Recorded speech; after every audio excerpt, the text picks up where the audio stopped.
todos com a paz do Senhor.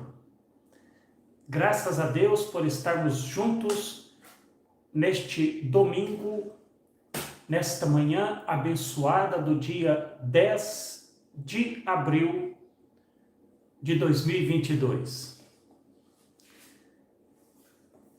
Chegamos à lição 2.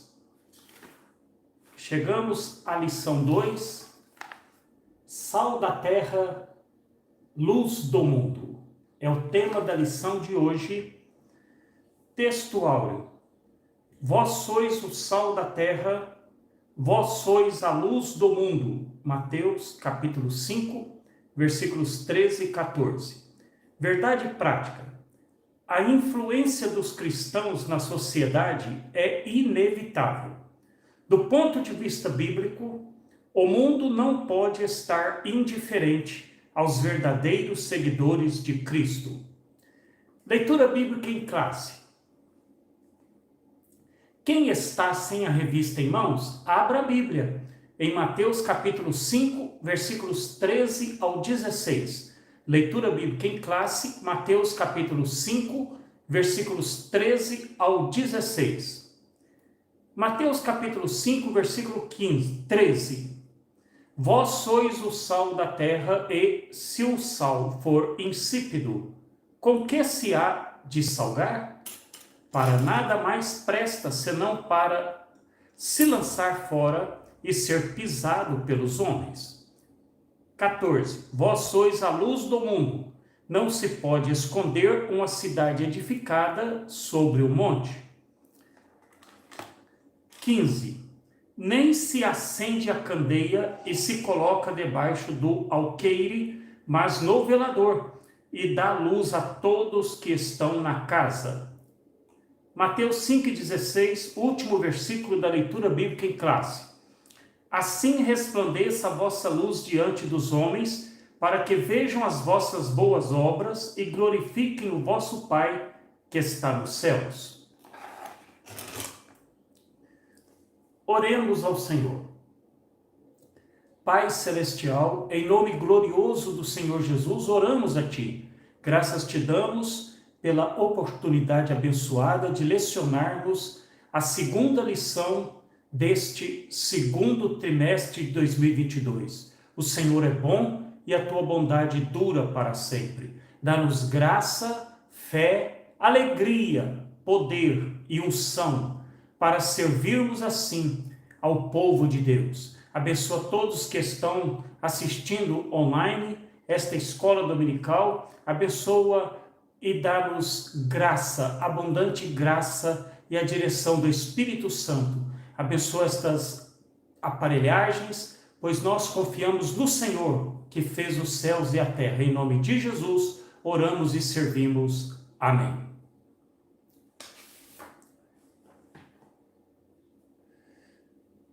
Meus amados,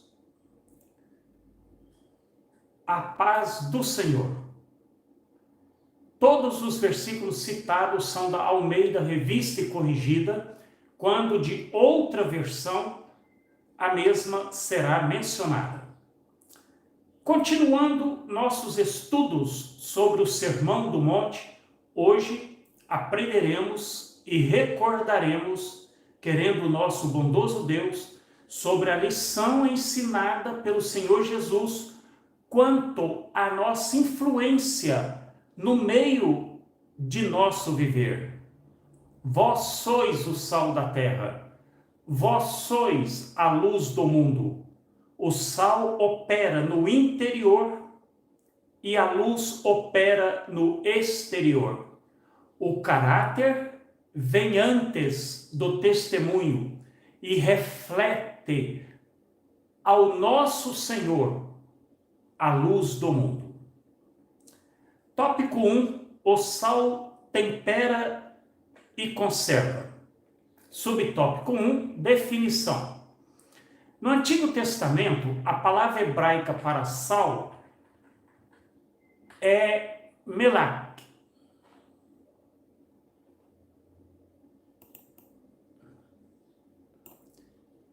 E ocorre por 28 vezes.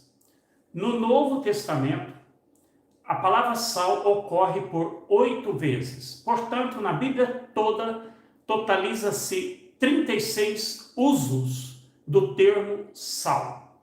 Segundo Strong, este substantivo neutro, halas, do grego, tem uso indicando 5 sentidos. Em Marcos 9, 49, a parte B, e 50, é possível identificar estes 5 significados. Marcos 9, versículo 49, a parte B do versículo 49 e todo o versículo 50, é possível identificar os 5 significados da palavra grega halas, para sal, que Strong nos ensina. E em cada sacrifício será salgado com sal. Primeiro uso, salgando os sacrifícios. O versículo continua: bom é o sal. Segundo uso, como tempero para os alimentos. Mas se o sal se tornar insulso, a palavra insulso significa sem sabor, com que o adubareis? É a terceira indicação do uso da palavra grega halas, sal, no Novo Testamento, como matéria salina usada para adubar a terra arável. E o versículo termina assim: tende sal em vós mesmos e paz uns com os outros. Aqui está o quarto uso da palavra sal, no Novo Testamento, como símbolo da paz e da harmonia entre as pessoas, que demonstra o espírito de concordância entre si. E o quinto, aqui se aplica também o quinto sentido para o sal, o de conservação dos alimentos contra a putrefação. Eu vou explicar. Da mesma forma, neste último sentido figurativo, quando temos sal uns com os outros, preservamos inalterado o sabor da paz e da nossa amizade. E a nossa convivência de paz não se altera e nem cheira mal. Por que eu disse que tende sal em vós mesmos e paz? O sal usado como símbolo da paz e da harmonia entre as pessoas.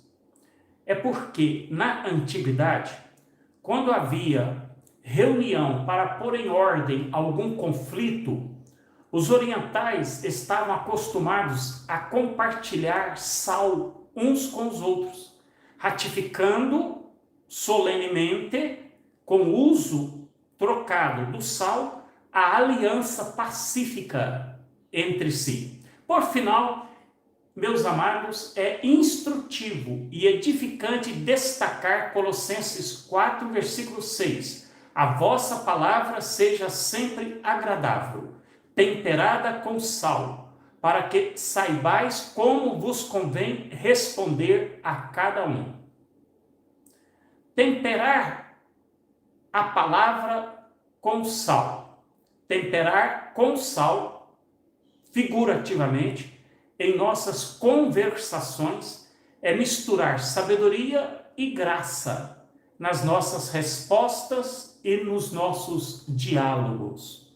Subtópico 2, a importância do sal. Mateus, capítulo 5, versículo 13. Vós sois o sal da terra. Imagina a importância do sal numa época sem refrigeração para a conservação dos alimentos.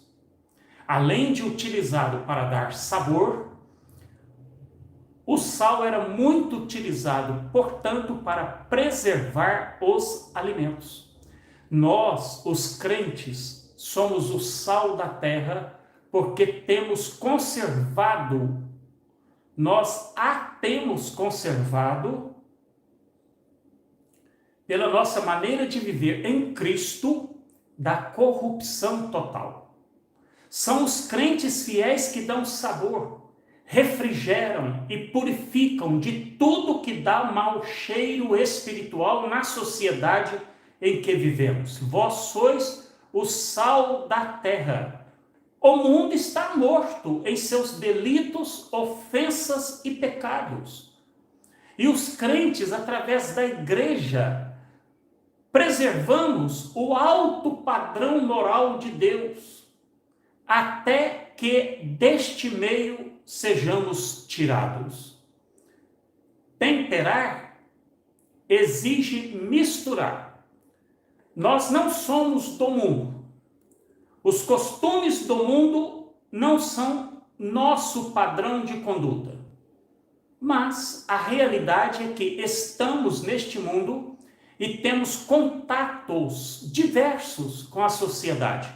Cristo nunca se fechou contra a convivência social. Ele frequentou casamentos, aceitou convites para jantares.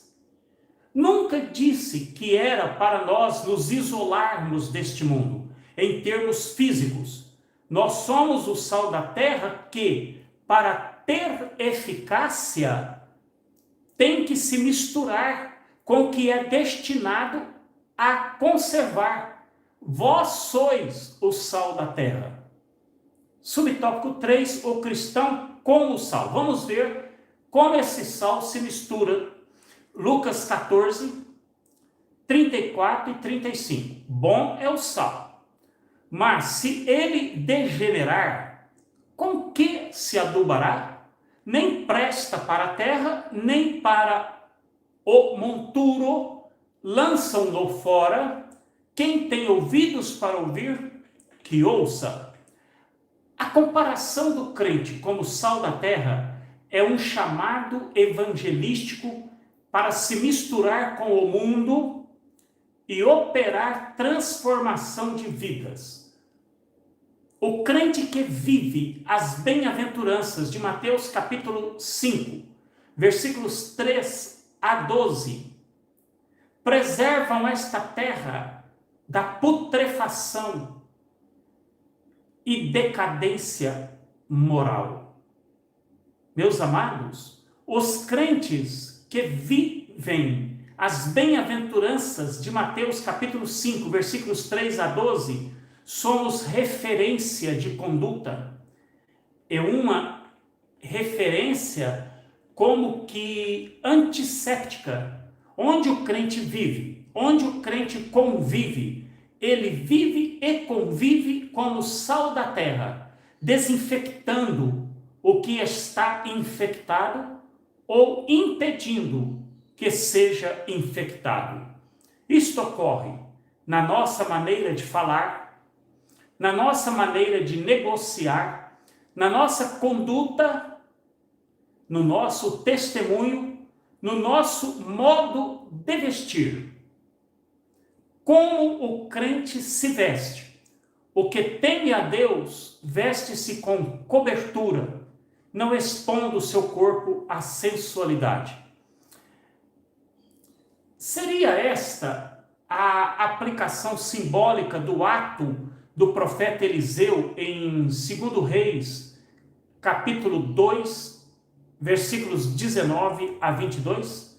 Na cidade de Jericó, as autoridades procuraram a Eliseu e expuseram a ele o problema da água que não prestava. As águas eram más e a terra, por causa disso, estéril, não produzia nem frutificava.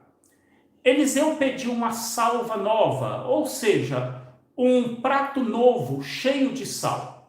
Eles se apressaram em trazer e o profeta foi até o poço que fornecia água para a cidade e ali despejou o sal, dizendo profeticamente: não haverá mais nelas morte e nem esterilidade. As águas ficaram puras para sempre. Que maravilhosas lições temos aqui, que dão significado adequado a expressão vós sois o sal da terra, ou seja, que explicação e significado do cristão como sal. Aleluia! Tópico 2. A luz ilumina lugares em trevas. Subtópico 1. Conceito físico e metafórico.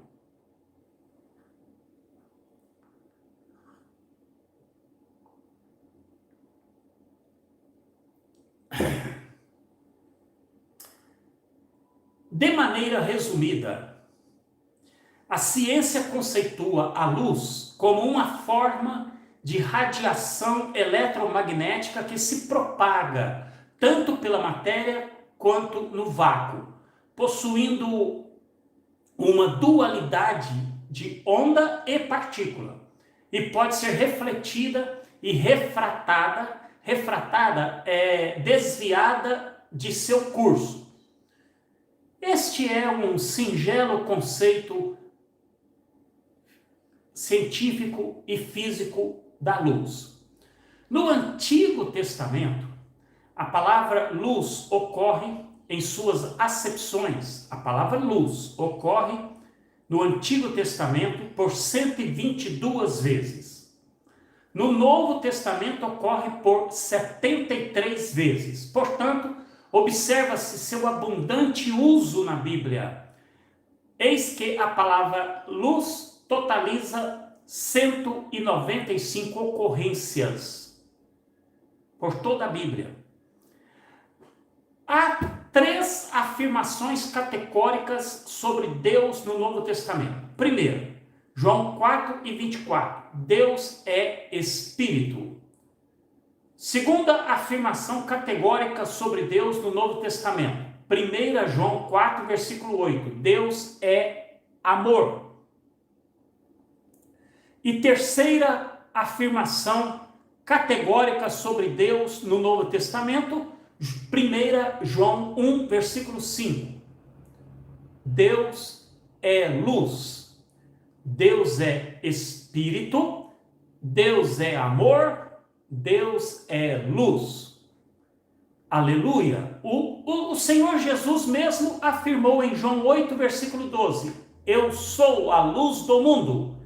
E nesta lição aqui estudada, lemos o que o Senhor Jesus disse por comparação sobre os que são seus discípulos. Mateus 5,14. Vós sois a luz do mundo. Subtópico 2, o cristão como luz. A luz de Deus é refletida na vida do cristão. A luz de Deus é refletida na vida do cristão quando este age pelas boas obras. Mateus 5, versículo 16. Para que vejam as vossas boas obras. E quando a finalidade desse refletir da luz é sempre e glorifiquem o vosso Pai que está nos céus. Então, a luz de Deus é refletida em nosso viver. Quando nós praticamos as boas obras, e estas boas obras levem os homens a glorificarem ao Pai Celestial. Alguém bem disse que o cristão, como luz do mundo, revela a feiura do pecado, porque o crente brilha pela busca da santidade. Em sentido mais elevado, em sentido incomparável, a palavra luz pertence a Cristo e somente a Ele. João capítulo 1, versículo 9. Ali estava a luz verdadeira, que alumia todo homem que vem ao mundo. João 8, versículo 12. Eu sou a luz do mundo. Quem me segue não andará em trevas, mas terá a luz da vida, disse o Senhor Jesus. Meus amados, o mundo está em trevas, em oposição a esta escuridão moral do mundo. Os crentes são a luz do mundo. O mundo é escuro em relação a Deus. E o crente, em seu próprio coração, possui a Cristo. E sua própria vida diária reflete a Cristo. O cristão deve ter esta bênção, a de ser luz do mundo, tanto como privilégio quanto de obrigação. Por esta afirmação de Cristo, de que somos a luz do mundo, não temos do que nos gloriarmos. Pois, como disse Paulo em outro lugar, mas me é imposta esta obrigação. Nós não temos do que nos gloriarmos quando Cristo diz que somos a luz do mundo. Usa as palavras do apóstolo Paulo para argumentar: me é imposta esta obrigação, a de ser luz do mundo. Um jovem contou-nos que, em certa ocasião, ele quase resvalou os pés na infidelidade a Deus, sendo atraído por algo deste mundo. Porém, disse ele, veio à sua mente a figura de seu pai crente, e o testemunho e a conduta de seu pai crente era algo que ele não podia refutar. A conduta e o testemunho de seu pai crente era algo que ele não podia negar e nem desprezar, de tanta influência que causava na vida dele e no seu lar.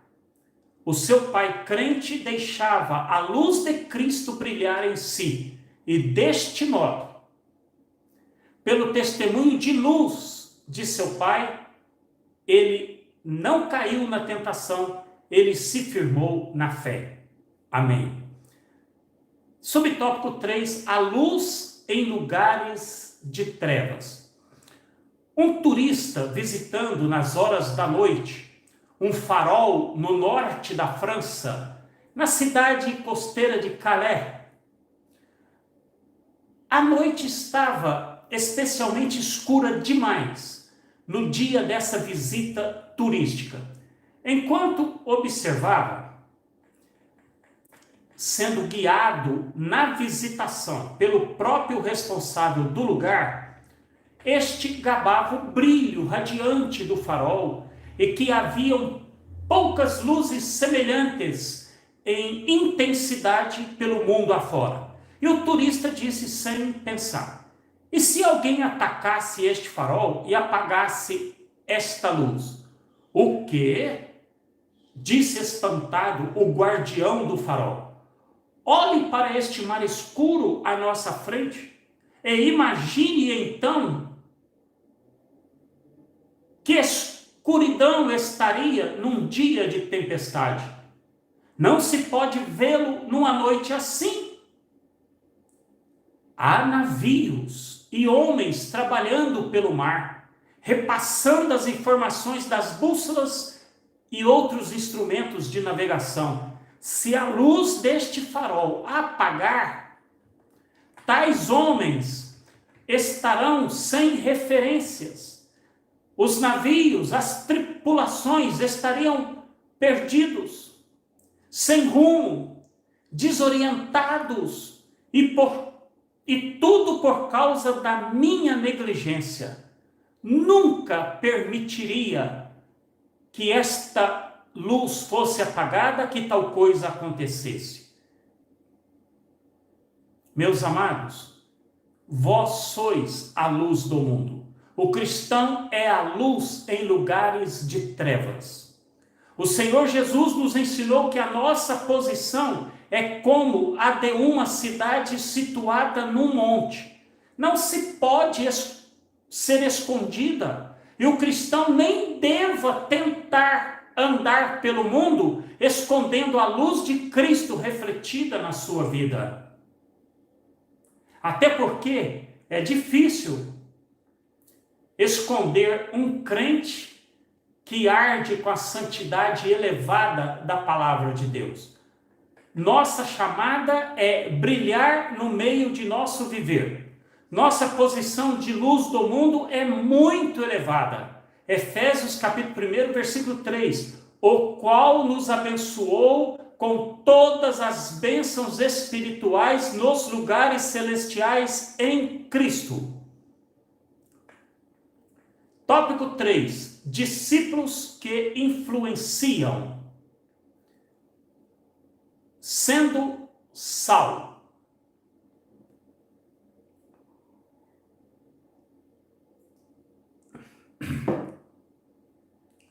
Qual a influência que o seguidor de Cristo, descrito pelo seu caráter nas bem-aventuranças, tem diante do mundo?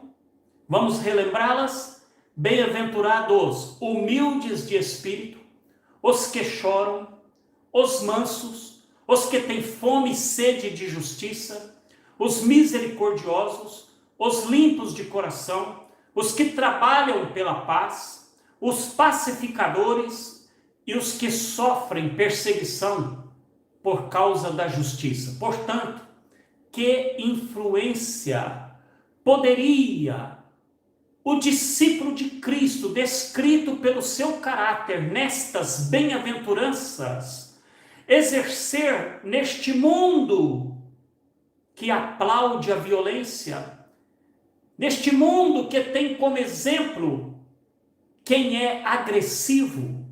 O Senhor Jesus não deixou dúvidas alguma de que o mundo perseguirá a igreja. Não há dúvida nenhuma. E o Senhor Jesus enfatizou isso, de que este mundo perseguirá a igreja. E ainda assim, a igreja deva servir pela causa do evangelho a este mundo que a persegue. Num contexto assim que nós estamos a viver, Cristo afirmou que somos o sal da terra por causa do alcance e da profundidade que nosso viver, nosso testemunho, nossas conversações, nossas escolhas teriam. Como sal da terra, a nossa vida toca outras vidas. E o poder de Cristo em nós beneficia a todo o mundo. Aleluia! Todo lar, por mais pobre que seja, usa o sal. A verdade mais básica por detrás desta metáfora, usada pelo nosso bondoso Senhor Jesus, é a de que a igreja e o mundo são separados. De um lado está o mundo, e do outro, vós sois a luz do mundo. Claro que nos movemos e vivemos e nos relacionamos neste mundo. Mas, meus amados, esta relação depende da sua diferença. Nós nos relacionamos neste mundo, mas isto depende da diferença de relacionamento. Esther capítulo 3, versículo 8. Existe espalhado em todas as províncias um povo cujas leis são diferentes das leis de todos os povos. A influência do sal depende de sua condição de salgar.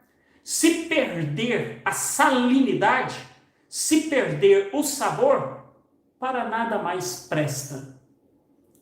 Sendo sal, o cristão é chamado a ser um purificador moral, em um mundo onde os padrões morais são baixos, são instáveis, e muitas vezes os padrões morais estão inexistentes em quantas vidas e em quantos lares. Um crente me contou sua experiência quando falhou em ser sal da terra. Viajando, dirigia em alta velocidade, desobedecendo o limite para a rodovia onde transitava. Foi parado pela polícia rodoviária. O guarda se aproximou com educação e avisou-o do motivo de tê-lo parado e por que aplicaria a multa. Então, o nosso irmão, falhando no testemunho de ser sal da terra, tentou corromper o policial, oferecendo-lhe algum dinheiro.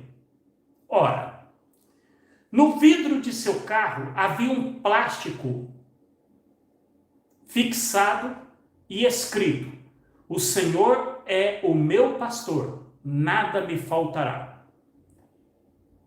O policial calmamente apontou para este plástico, para este versículo impresso e disse: "O mesmo Senhor que é o seu pastor é o meu também.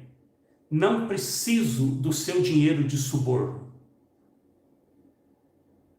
Quem foi o sal da terra neste incidente? Subtópico 2, sendo luz. Mateus 5, versículo 14. Vós sois a luz do mundo. Não se pode esconder uma cidade edificada sobre um monte, nem se esconde a candeia e se coloca debaixo do alqueire, mas no velador, e dá luz a todos que estão na casa. Assim resplandeça a vossa luz diante dos homens, para que vejam as vossas boas obras e glorifiquem o vosso Pai que está nos céus. Que os homens vejam as vossas boas obras e glorifiquem o vosso Pai, pois é através das boas obras que a nossa luz brilha, glorificando a Deus. O que são as boas obras? Tudo o que o cristão fala e faz, por simplesmente ser cristão, um seguidor de Cristo. É o testemunho exterior e visível de sua fé em Cristo. Nossas boas obras, meus amados irmãos, em Cristo Jesus, são tanto os atos de amor pelo próximo, quanto a nossa fidelidade a Deus. Quando os homens veem as nossas boas obras, disse o Senhor Jesus, glorificam a Deus. As boas obras do cristão expressam o poder do evangelho que nós pregamos e, se as boas obras estiverem ausentes do nosso testemunho diário, o nosso evangelho que pregamos perde a credibilidade e Deus é desonrado pelo nosso mau testemunho. A sua honra lhe é devida.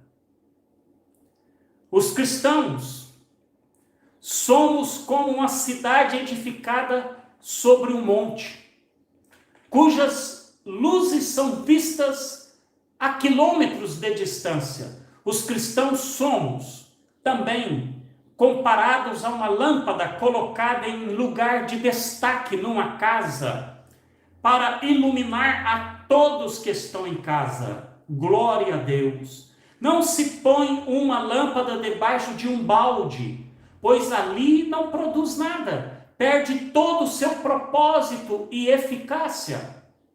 O que quer esta ilustração dizer? O que quer esta ilustração dizer? O crente nunca deve esconder a verdade que conhecemos pelo poder do Evangelho e nem a verdade do que somos neste mundo. Martinho Lutero, comentando estes mesmos versículos, assim escreveu: refugiar-se no invisível é uma negação do chamado. Uma igreja de Jesus que procura esconder-se deixou de segui-lo. O crente é uma luz neste mundo. Consideremos esta luz. Primeiro, é uma obra de Deus. O crente é uma luz deste mundo. Vamos considerar esta luz. Segundo, é uma obra de separação do mundo. O mundo na escuridão e o crente luz. Quando eu disse que o cristão é uma luz neste mundo, e vamos considerar esta luz, primeiro que ela é uma obra de Deus, porque o crente não brilha de si mesmo. Ele reflete a luz de Cristo que mora em seu coração. O crente é uma luz neste mundo. Consideremos esta luz que é uma obra de responsabilidade pessoal. Você e eu daremos conta de nosso brilhar por Cristo e em Cristo no meio do nosso viver. É de responsabilidade pessoal. O crente é uma luz neste mundo e consideremos por quarto, é uma obra que precisa do sustento do Espírito Santo. Nós carecemos da presença. O Espírito Santo é comparado na Bíblia à ilustração do azeite. Nós precisamos do óleo sagrado, da unção do Espírito Santo para sustentar a luz deste testemunho. O crente é uma luz neste mundo e vamos considerar essa luz por quinto, é uma obra de consagração e doação desta luz. Aleluia. Nós brilhamos por amor ao próximo. Tópico 3, a influência cristã. Eu vou contar-lhes uma ilustração muito simples. Certa vez, ao sair do trabalho, um homem decidiu presentear a sua esposa, comprou para ela um vistoso porta-joias. E o comerciante lhe ofereceu um porta-joias que, disse ele, este porta-joias brilha quando se apaga a luz. O marido chegou em casa e todo empolgado entregou o presente à mulher, contando que o porta-joias brilhava quando se apagava a luz. Quando a noite chegou, ele quis demonstrar isso à esposa. Apagou as luzes da casa, esperando ver o porta-joias resplandecer. Porém, ele não brilhou. O marido ficou decepcionado. E a mulher, percebendo o seu desapontamento, disse: não se preocupe com isso, amanhã resolvemos. Na manhã seguinte, o homem foi trabalhar. E a esposa examinou o porta-joias e descobriu o segredo. O marido retornou do trabalho e quando a noite chegou novamente, a esposa apagou as luzes da casa e o porta-joias brilhou na escuridão. Como você conseguiu? Perguntou o marido. Eu li o manual de instruções e o porta-joias precisa ser exposto à luz durante todo o dia. E seu mecanismo absorve a claridade do dia e com a luminosidade acumulada, de noite ele brilha na escuridão. Nós somos semelhantes a este porta-joias. Nós temos o manual de instruções, a Bíblia Sagrada, que diz: vós sois a luz do mundo. Jesus disse: eu sou a luz do mundo. Aleluia. Nós brilhamos pela presença de Jesus na nossa vida. Nós temos que estar exposto, porque também está escrito que nós somos do dia. Mas quando vir a noite, precisamos brilhar em qualquer ambiente que esteja escuro com as trevas deste mundo. Nós somos semelhantes ao porta-joias desta singela ilustração. Podemos conter em nossa vida virtudes preciosas de Deus.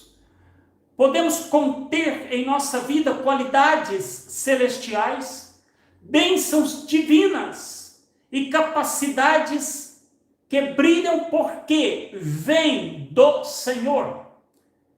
Mas para brilhar na escuridão deste mundo, no meio do nosso viver, nós precisamos da luz de Cristo, a verdadeira luz. Meus amados, a nossa vida toca outras vidas. Às vezes, toca somente uma vez. Dê o sol da justiça a elas e conte o resto para Jesus. Conclusão desta aula.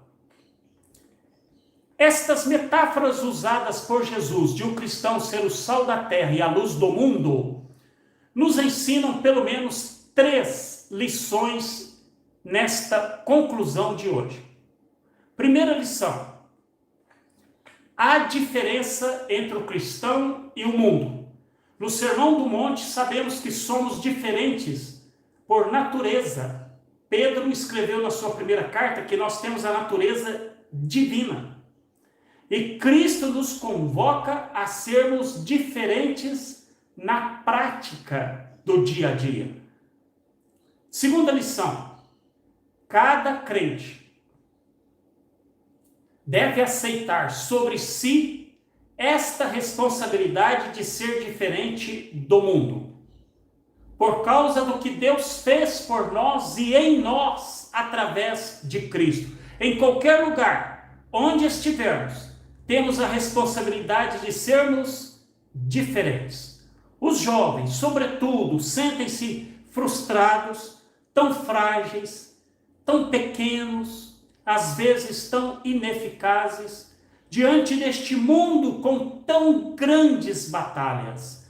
A mensagem que temos para quem se sente estrangulado pelo sistema mundano, ouçam bem: nós somos diferentes, mas nós não somos indefesos, nós não somos debilitados, e menos ainda, nós não somos impotentes. Martinho Lutero, novamente trago uma citação dele, disse: com a simples palavra de Cristo, eu posso ser mais desafiador e ter mais alta opinião do que o mundo com seu poder político, sua cultura ou suas armas. Terceira lição do fato de sermos sal da terra e luz do mundo: a nossa responsabilidade é dupla. Como sal, a função é negativa, evitar a corrupção total deste mundo. Como luz, a função é positiva, brilhar em meio às trevas deste mundo. Então temos dupla responsabilidade: evitar a propagação do mal e promover a propagação da verdade do Evangelho. No mais, o Senhor proverá.